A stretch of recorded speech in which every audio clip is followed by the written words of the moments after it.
বিষয় ভোগ নিষিদ্ধ নহে, বিষয়ের উপভোগ করিয়াও চিত্তপ্রসাদ লাভ করা যায়, তাহার উপায় আছে। সে কিরূপে?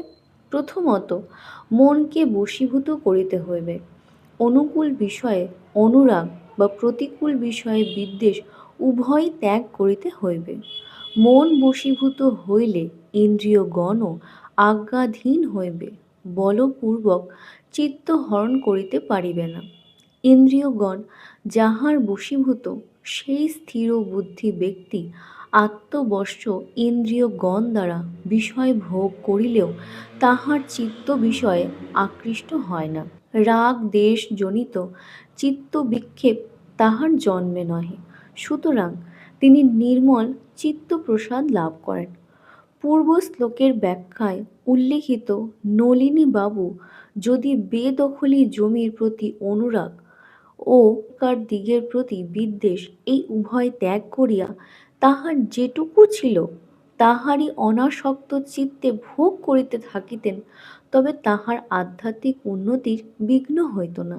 কিন্তু ভগবানের সম্পূর্ণ আসক্তি না জন্মিলে অনাসক্তভাবে বিষয় ভোগ করা যায় না। তাহার ওপর সম্পূর্ণ নির্ভর করিতে না পারিলে, পরমহংসদেবের অমৃতোপম কথায় তাহাকে বকলমা দিতে না পারিলে বিষয় ভাবনা দূর হয় না, আসক্তিও একেবারে লোপ পায় না।